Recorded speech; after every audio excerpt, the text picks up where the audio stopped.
Good afternoon, friends. Today, in our Thursday class, which is weekly, we are going to start searching on the mind to know the mind. Now, this question is very complicated because whenever I ask anyone, "Do you know what is your mind?" we all have the different answer. And on this different view, it becomes impossible or problematic for us to decide or select any of the rubrics. So let us have some clarity and commonness on the status of mind, what it is, and what are the properties, and what are the limitations, and where it is deviated or where is the problems, and what is the meaning of the problematic mind, the normal mind, or the diseased mind. So we are going to start this session, and in some subsequent lectures, we shall be trying to explain every aspect of these phenomena required for the practice of our homeopathy. So now with this, I am starting my sharing for the first slides, first PPT that has been prepared for the today.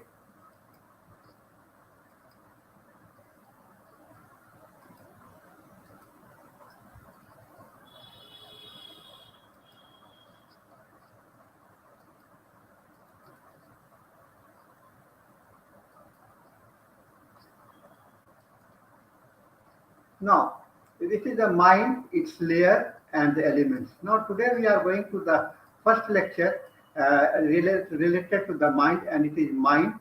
What are the elements of the mind, and what are the layers, at where it exists? Now, so what the biology tells you? The biology gives you a brain. Life turns it into the mind. See, this is the things that we have to remember. When we see the human beings, us, we see that there is a brain, and inside the brain we feel that there is something else which is known as mind. So mind, elements, and secret. This is the quotations from Jeffrey Eugenides of the Middlesex. Friends, our life is like our life is the creation of our mind. What we are only the creation of our mind, and what we become and what will be our future and what was the past.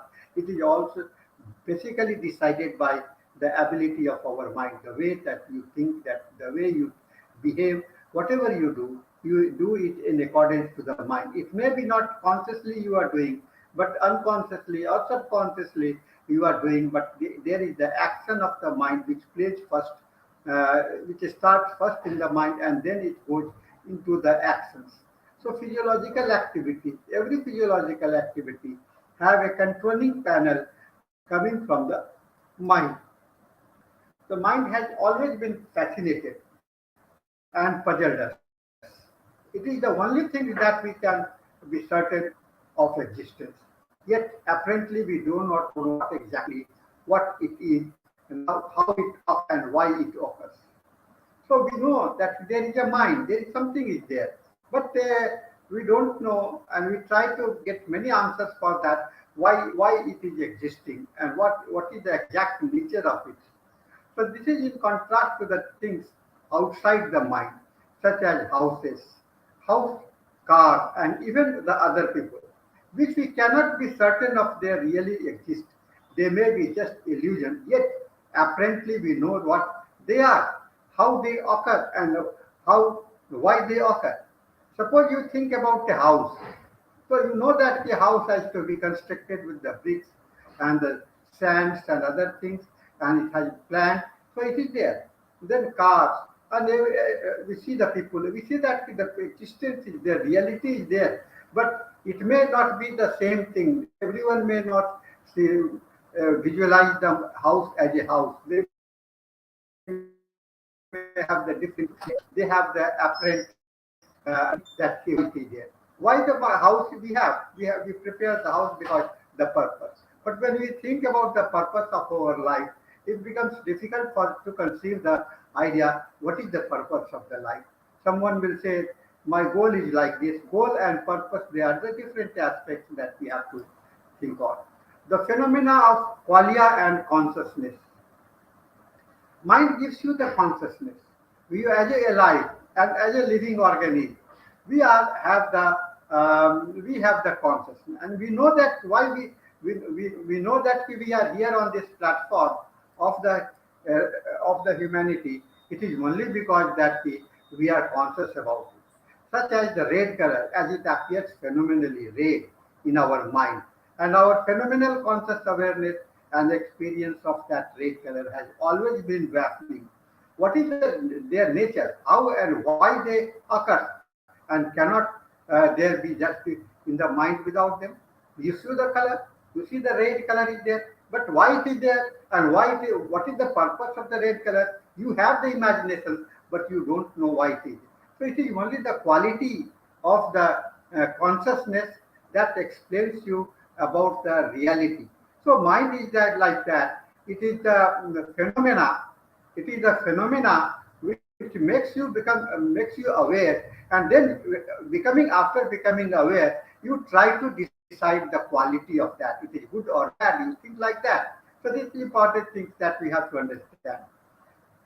Then, so the biggest concept is that, fortunately, with centuries of studying this matter by the philosophers and later on by the neurologists, neuroscientists, and other scientists in related fields, we know how a wealth of scientific evidence and concepts that are completely enough to form a theory that can answer these great puzzles.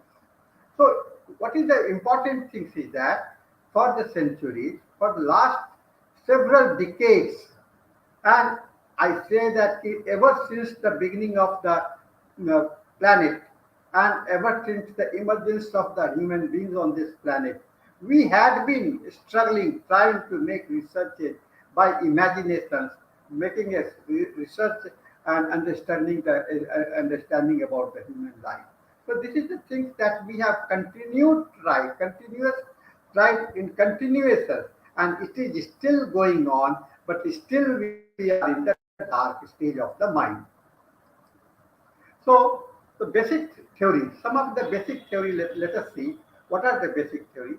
The first is from the physical property of the mind and those of the brain, the alive process brain, it can be concluded that mind always occurs, exists and functions with the brain, and that brain always occurs, exists and functions with the mind. So they are interdependent. Mind and brain are interdependent, and both never occur alone without the other. If you don't have the brain, you don't have the mind. If you don't have the mind, you don't have the brain. This is the relationship between the mind and the brain, and each is the intrinsic equivalent but different non-material versus material. What the brain is material and mind is non-material, so it is equivalent. They are united together. So our existence of our life is like that. Body is the material and vital principle is the non-material. So this non-material and material, they have the unity and they form a consciousness of the human being. This is one theory that has been tried to explain about the existence of the mind, basic of it. Then second is that from the physical property of the mind and those of the brain, information processing process, which are non-material process, it can be concluded that mind is the composite of information processing process of the. Now this is the second theory, which says that because brain is processing the information, that's why the mind is occurring. It means the brain is producing you the mind. This is the second thing. In first phase that they are interdependent, but this second theory says that the brain is processing information and from that it occurs the mind. The mind is the composite of information processing process. It is an informational entity, a non-material entity, and that is composed of information and information processing. The information processing process that form the mind are innumerable number and involves information that range from simple to very advanced. The mind is a informational entity in the highly advanced form. The mind is a non-material informational entity. It is not a conventional physical entity, mechanical like, as mass, energy, or force. That is why it is so different from the convenient physical entity.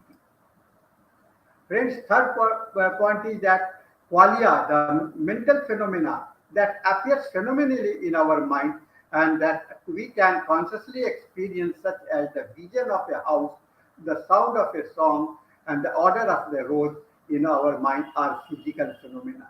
Now, what we are explaining about the rose is beautiful, rose has got good order, and houses is built of the materials. So the quality, this is good house, this is bad house, this is beautiful song, this is worse song. All these things because of the quality. So mind is a consciousness is experienced through the quality, qualia.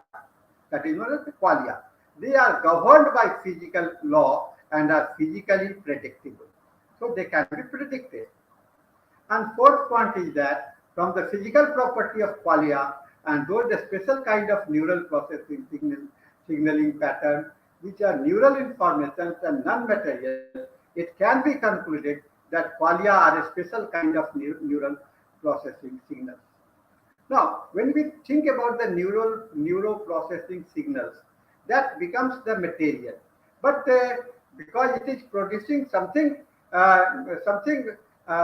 which is non-material, then this qualia is different than the other pattern of the physical pattern. So if you look around and consciously experience the visual qualia occurring right in front of us now, with the facts that our consciousness can experience the visual qualia and that the only thing the consciousness neural process is capable of reading are signaling patterns of neural process. It is incapable to conclude that we are in fact experiencing the signaling pattern of neural process. And qualia is a special kind of neural information. Neural information is a specialized form that when we read by neural process are interpreted by the to be the entities with phenomenal appearance or qualia that appears phenomenally in our mind, material. Uh, Neural process, non-novel, non-material entity arises or emerges from material neural process to be the qualia. So many theories have been created, and they have some little variations in each all of us.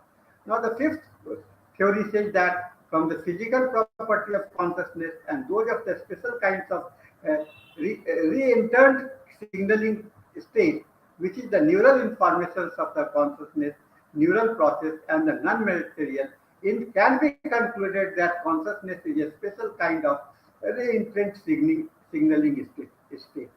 It is interpreted to be entity with phenomenal appearance or consciousness that appear phenomenally in our mind. It is like the mind and qualia. Consciousness is the non-material informational entity, not a mechanical entity. So, in our previous theory, we had experienced that it is the outcome of the material, but it is non-mechanical. No process is involved. You don't know the mechanics of the mind, the brain functioning like that, the neural system functioning like that. But it says that it is non, it is a mechanical, but which has got a different, which is beyond the non-material. So this answers the hard problem of consciousness and bridge the explanatory gaps of how non-material phenomena consciousness can arise from the material consciousness neural process, non-material phenomenal conscious that is signaling state that always exists intrinsically in the material consciousness neural process. No novel non-material entity arise or emerge from material consciousness neural process can be to be so consciousness is completely a non-material entity, and it is simply your realization sensation that cannot be measured and it has not been able to. We simply have the estimations about our consciousness. I am highly conscious, I am less conscious.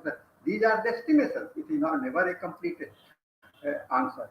And another fact is that qualia and conscious aware and conscious experience of the qualia occur only the final stage of the single perception neural process and the highest level cognitions and executive neural process, which are the latest evolved neural process and never occur in the most primitive neural process such as brainstem, cerebral, where it basal ganglia or over the whole brain scatteredly indicates that they are not randomly occurring but are involved in a joint manner. Every part of your brain stem, cerebellum, basal ganglia, everywhere it arises and they unify and they become the consciousness. This is the aspect some understanding about. Now, another theory is that neural process that performs a certain function, such as perceiving a vision, without qualia occurring, and neural process that performs that same function, such as perceiving a vision, with qualia occurring having different information in the process, they have different signaling pattern to convey the different information. Now, what we do, what our mind do, it is not doing the single function, it has multifactorial functions. So every time, every function, there are the signaling patterns. So because the mind has got the magnitude of the different functionings, and that is better, that can be better understood when they are it is independent of the material process. They have different physical effects on the neural process, at least from the different effects of different signaling patterns. Qualia thus have physical effects also because we do have conscious awareness and conscious experience of qualia. Must certainly induce the consciousness neural process to function to be consciously aware of and to consciously experience qualia. Consciousness neural process is a physical process, qualia causing changes in the physical process and thus have physical effects. Similarly, it can be concluded that consciousness has physical effects, therefore qualia and consciousness are involved neural functions that have physical effects. So whatever happens,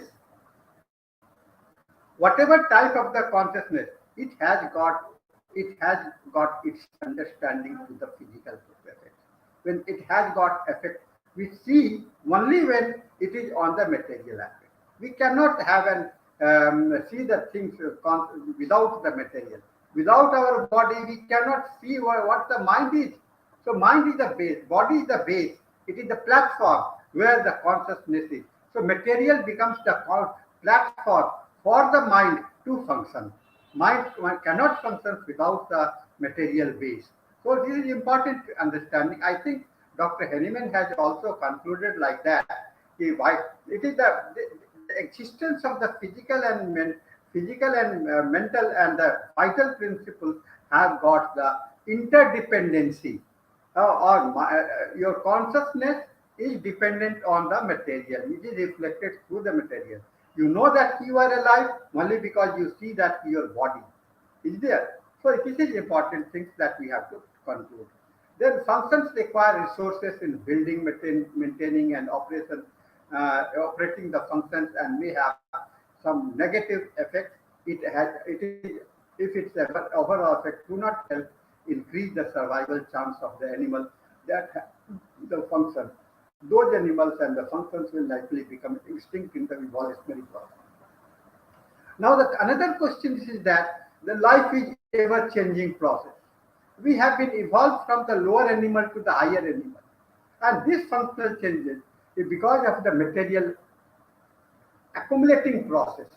Accumulating, the things are getting accumulated, and during the process of evolution of the organism on this platform of the universe, the things have been changing. Some animals got extincted, vanished from this earth, and still some got reformed or highly modified, like we as a human being.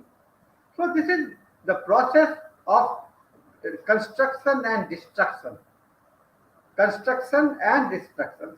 So both goes together, and they constitute to get modified in a new form. So it is the consciousness is the resolved process. Consciousness is the resolution of the different interactions taking place between the mind and physical mind and the body, or the material and the immaterial. This is especially true for the major function in a critical organ, as the case of qualia and consciousness in the brain. This means that their overall effect must help increase the survival chances of the species that we have.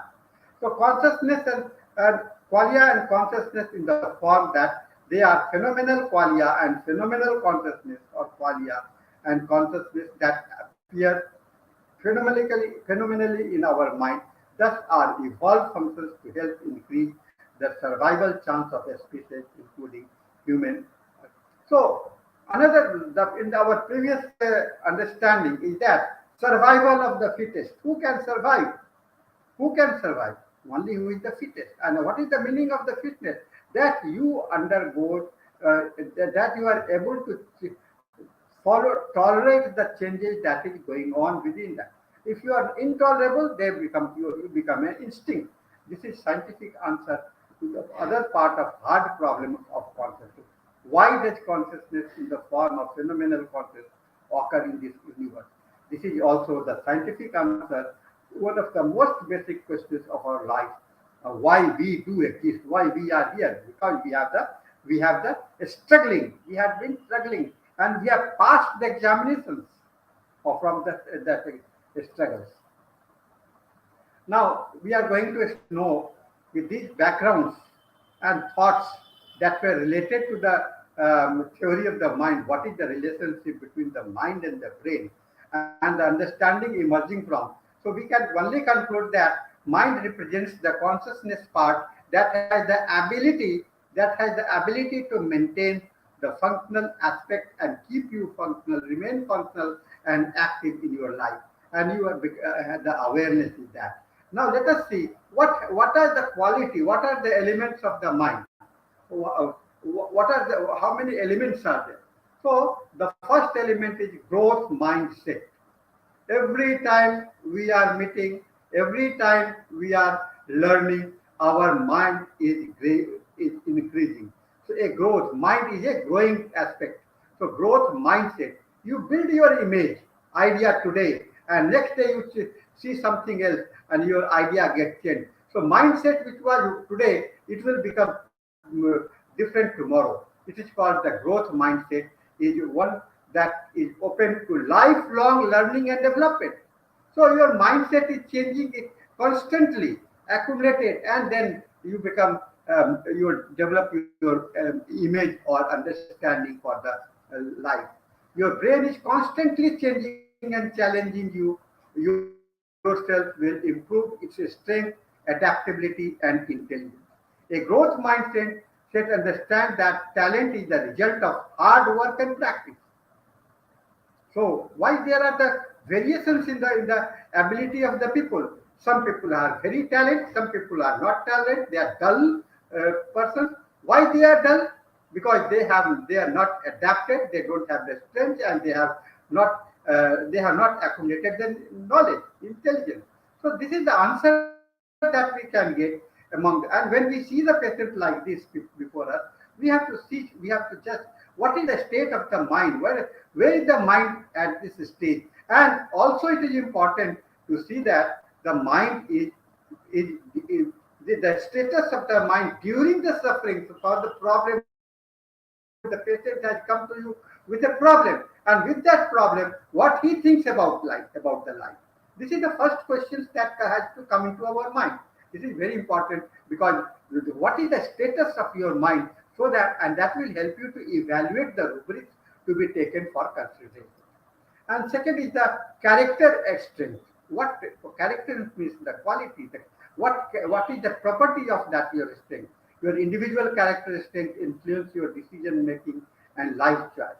Today we see in the political arena, the people are maybe called as the man without any character.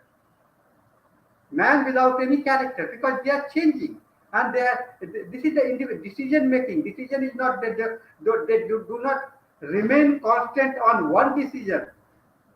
And this is not the this is the type of the strength of the mind, and on that basis they are trying to influence others. So a us your individual characteristics influence your decision making and life choice. The US-based Vaya Institute identified 25 characteristics, and everyone possesses, but in different quality. These character includes well, creativity, curiosity, kindness, leadership, perseverance, humanity, and social intelligence. So these are the different quality on which your character is created. Creativity, how you are in your own self, how you are following your own idea, what is your desire, what you want to see, and how much you are sympathetic with the, and how much you are going to lead the society, and how much you can perceive patience, and how much image, how much, what is the status of your mind to living in the society. So this is important. Then goal setting. This is third, very most important part of the life. One of the major factor of success is having a direction. You are born on this planet. Do you know where you have to go? This is a very important question. If you don't know where you have to go, what you will do? You simply wander in the vastness of the planet, going here and there like a vagabond. So setting goal uh, and marking milestone help you to see the result of your efforts. So if you know that yeah, I have to go to such and such place, so you can see that yeah, how much efforts is required, what process has to be followed. So it is like dreams becoming true. So achieving your goals depend on your level of commitment and your solution to obstacles you encounter along the way.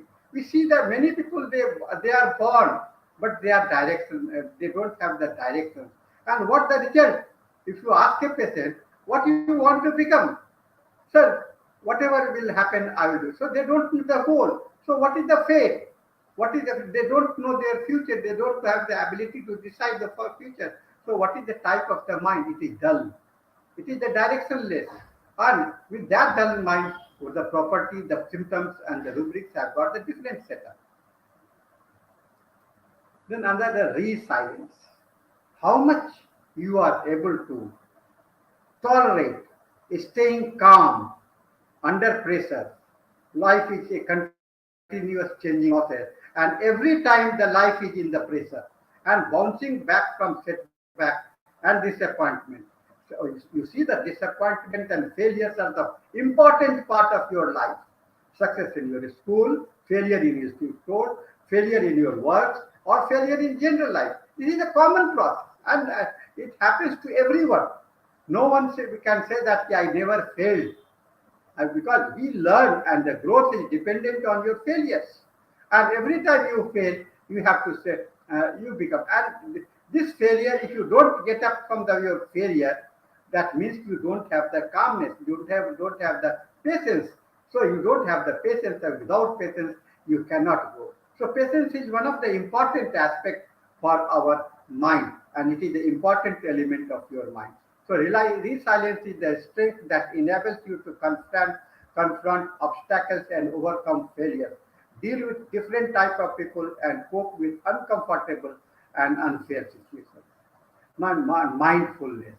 This is important things that we understand from our Buddha knowledge.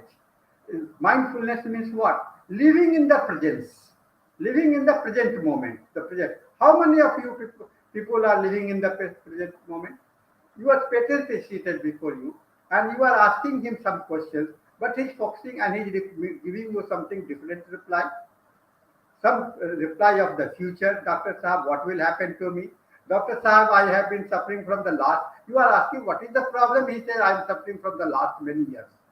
The answer is not in coordination with you. Why? Because he is not mindful. He is not living in the moment. He is not listening to your voice. He simply he reply on the interpretations that comes in the past or in the future. So rejecting distraction and staying focused on the present are key skills that will serve you well throughout the life. So if you learn to become a mindfulness, and then you can gain, and you know the learning part basically depends on becoming the mindfulness. If you are living in the, suppose you are reading a book, and while reading the book, your mind is somewhere else. So simply going through the lines and seeing the words and the letters, do you feel that you remember, you will memorize all those things? Never, never. So mindfulness is the act of staying in the moment and on task. Practicing and honing your mind will increase your ability to concentrate, which will reduce the stress and anxiety and help you to remain calm in the control. Then self-acceptance, accepting your property, accepting yourself, how we are. We are why it happened. When person comes to you, he will ask you, sir, why it happened to me and only to me? Because he is not able to accept himself. So accepting the situations is a very important thing. And this acceptance is the toughest element to develop self-acceptance, ability to acknowledge your flaws while celebrating your strength. Even the most successful people in the people have things they don't like about themselves, and accepting yourself as you are in a important step to in maintaining forward momentum and maintaining self-belief. So self-acceptance is another important factor that can be reflected in the patients. Now, optimism. How much you are hopeful about your future. With optimism, you anticipate being successful.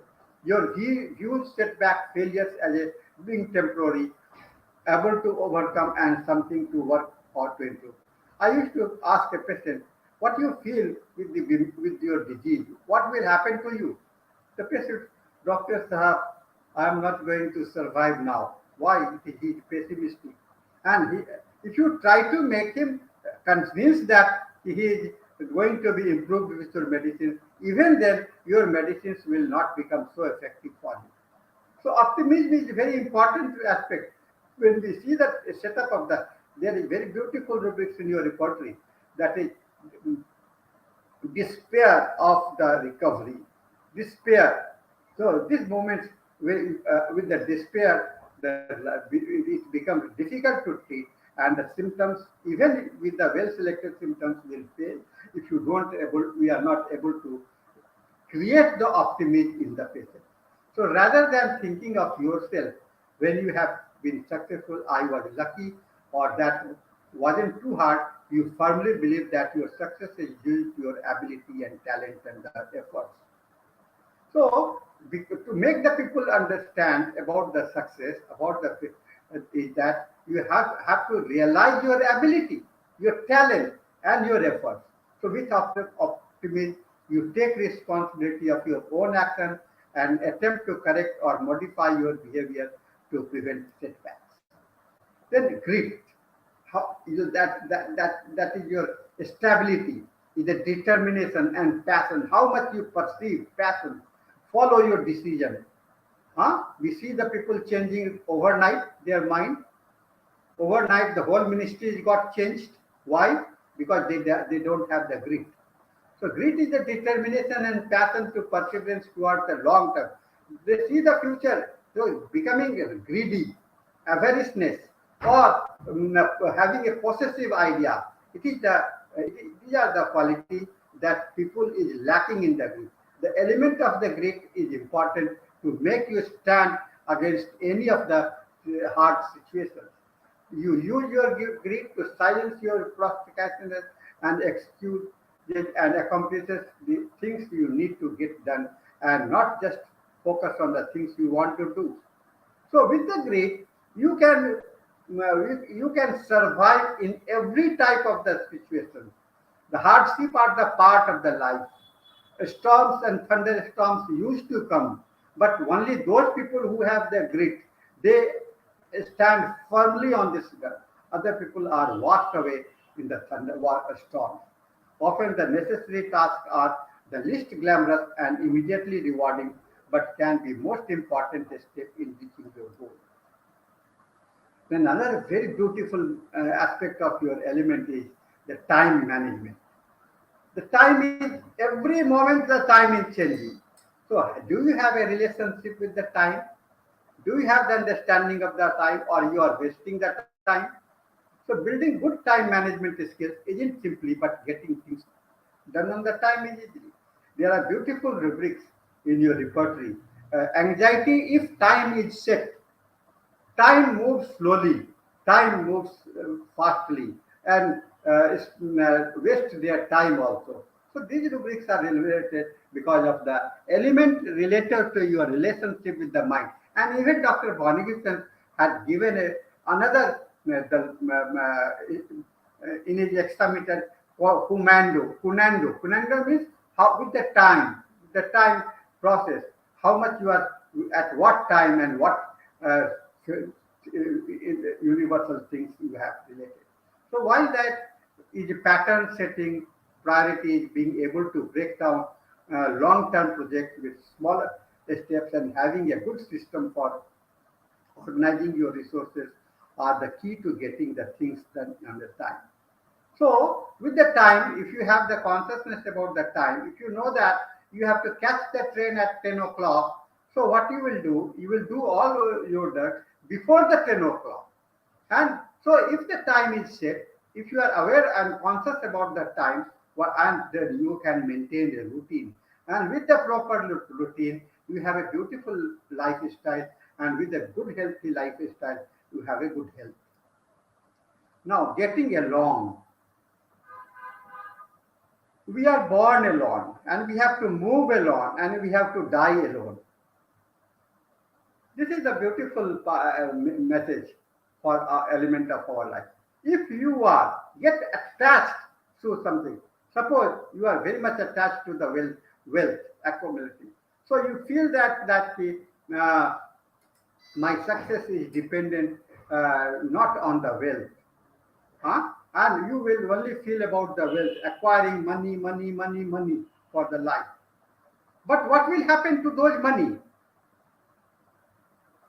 after a passage of the time? They got wasted. So success is more than having the right technical skill or having gotten good grade in the school. Your ability to build a strong relationship and network of contacts and support, as well as being able to work or with all sorts of people is king.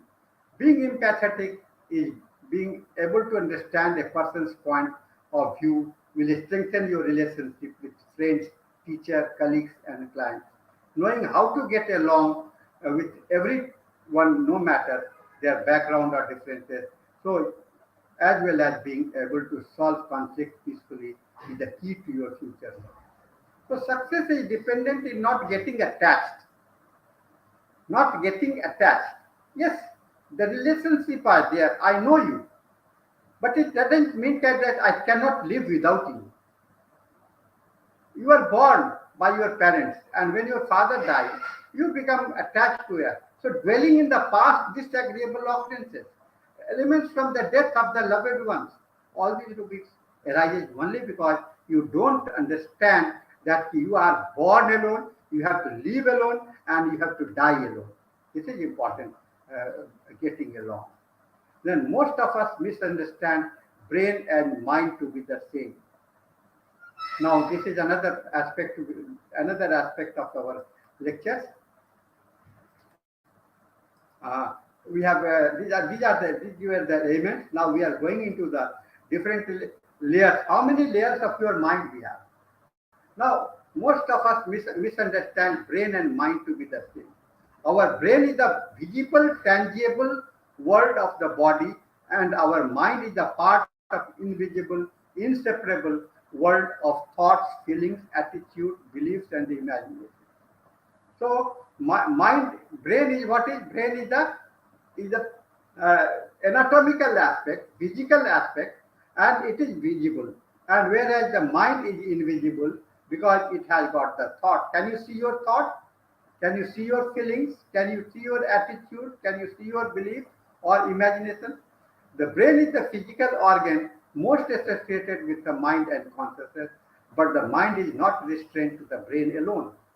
The intelligence of our mind permeates every cell of our body, beside the brain cell. Now, it is not that the brain mind is here only in your brain cell. Every part of your cell, every cells of your body, it has got the mind. It has got the mind. So mind is not associated limited in your brain only. It is spread throughout your physical body. So our mind is incredibly power over all body system. We don't even know how strong we are until we are forced to bring that deep hidden strength forward in times of tragedy, of wars, of necessity. People do amazing things.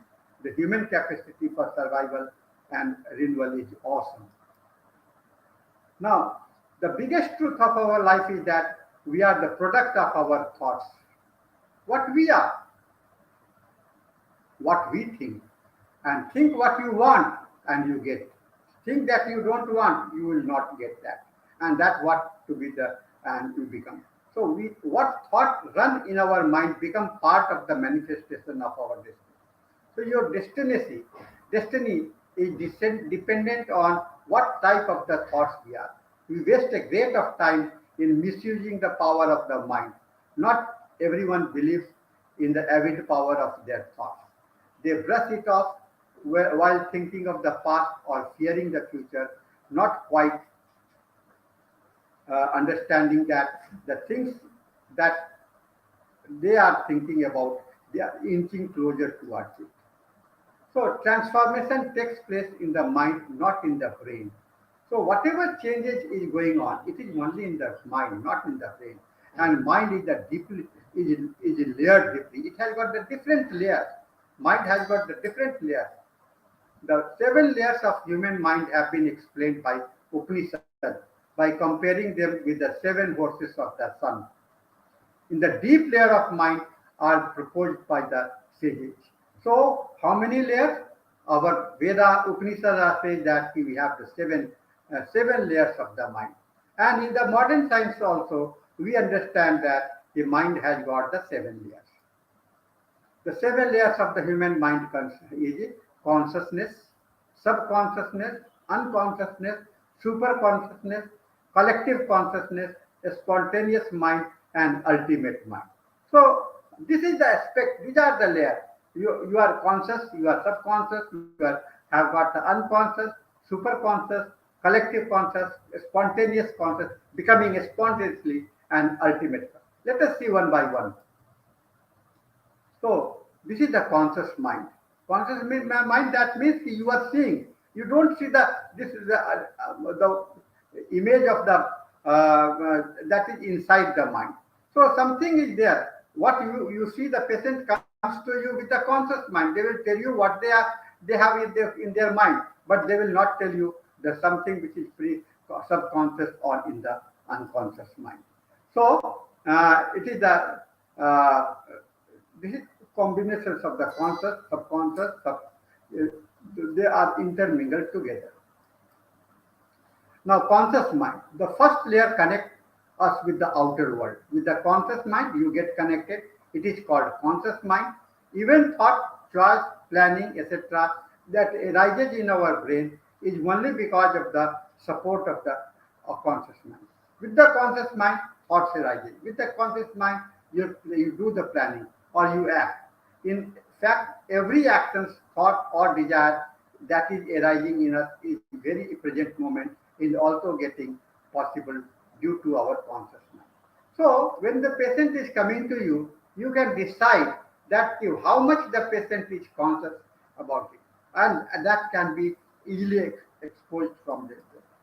Then subconscious, this is the second layer of the mind, and the thoughts that we have current moment get stored in the conscious. Now, just what I have told you, and immediately when I move to the next slide, by that time, your things get inside the mind and it get stored in the subconscious mind. So it is called the subconscious mind.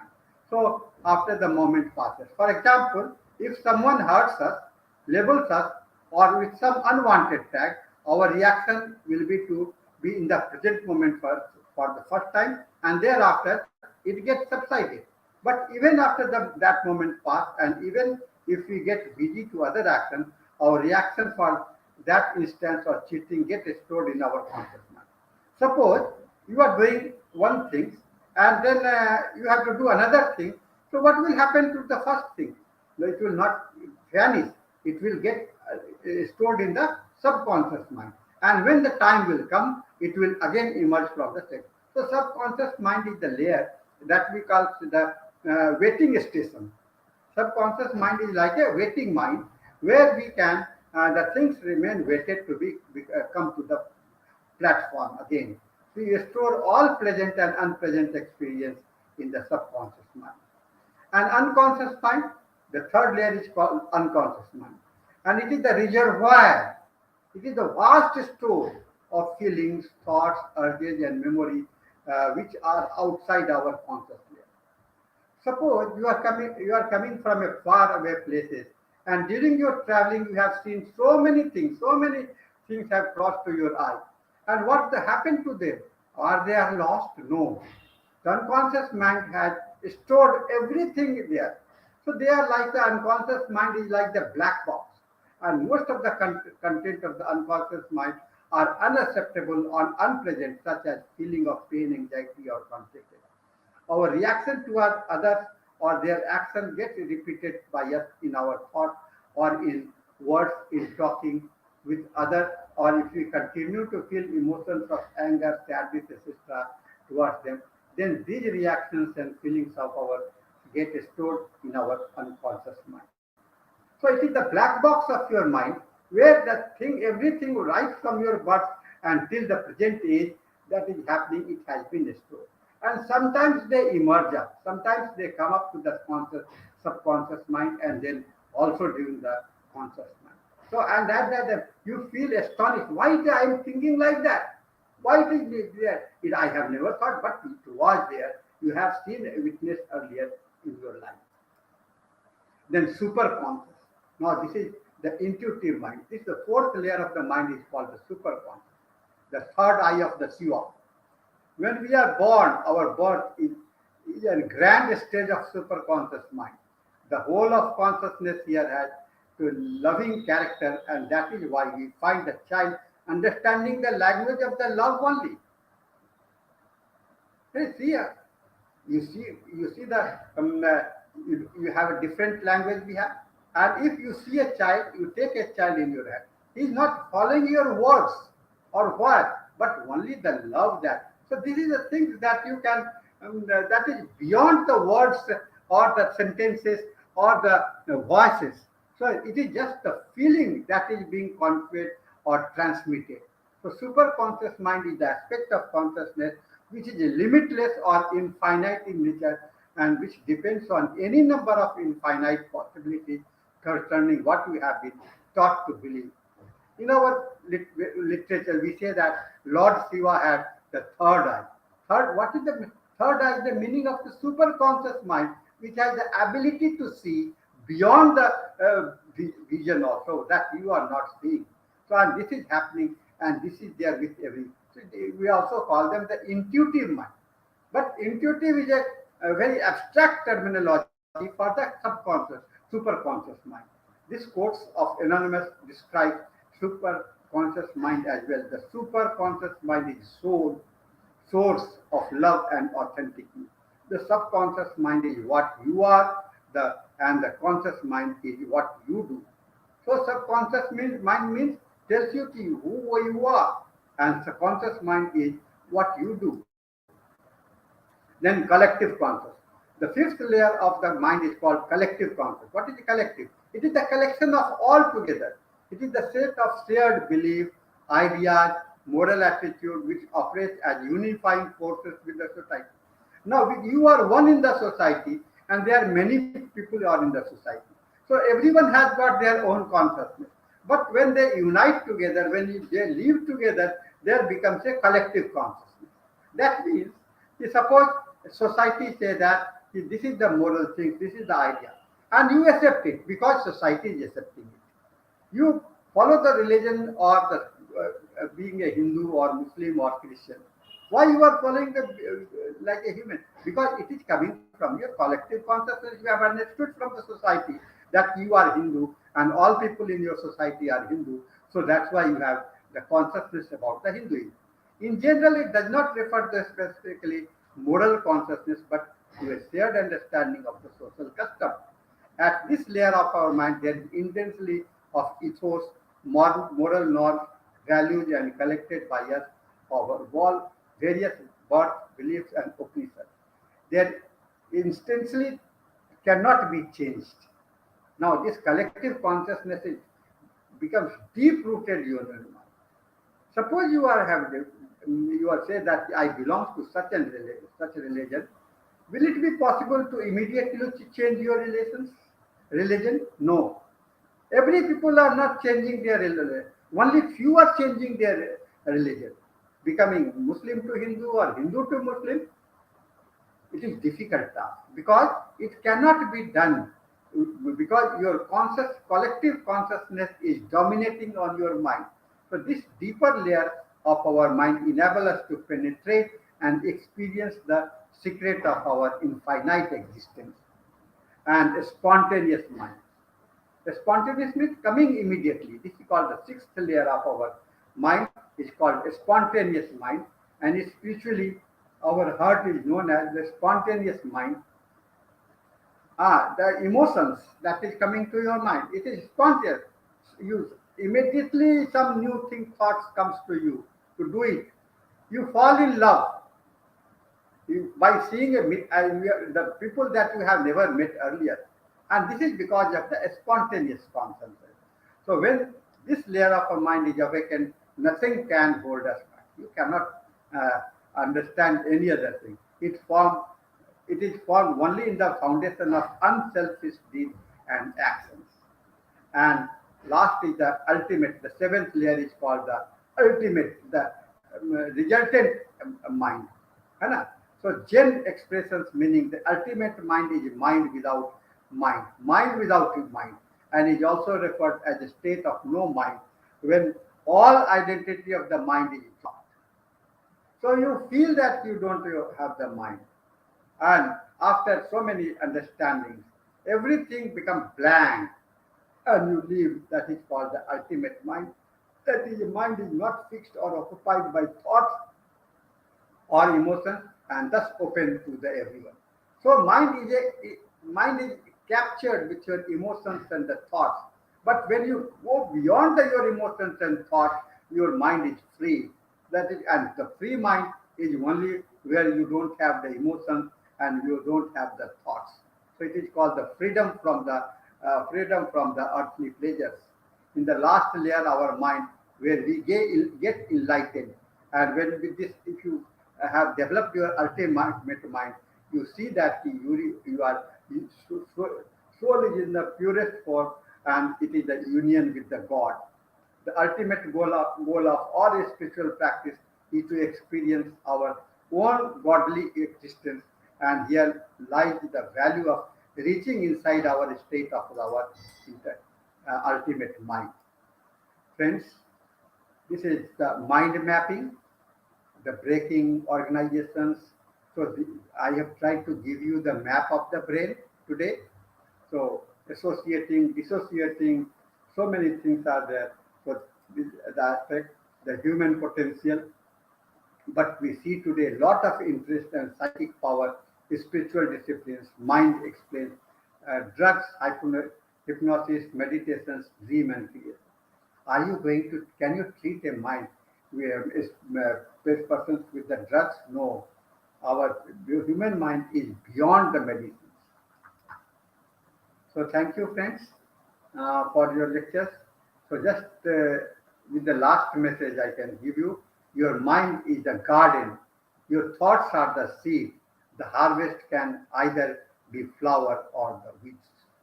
So in the garden, if you have the thoughts, you can get the flowers or the weed. If you want the flower or you want only the grass, it depends on you, and because of your how you gardener, what type of the gardener you are. So thank you, friends. With this, we have come to the end of this session. And if you have any questions, you can find me at risdt@gmail.com, or 9431020622. Thank you very much.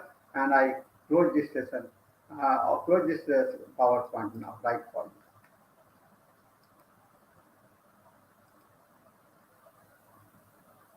So we have concluded the sessions now, friends. So it is time to close the sessions. We shall meet again with the next aspect of the mind in our next lecture. Keep in touch with us. Try to have the questions, raise the questions, think, ponder, and this is the only ability that you can learn something for your life. Thank you very much. And with this, I close the session.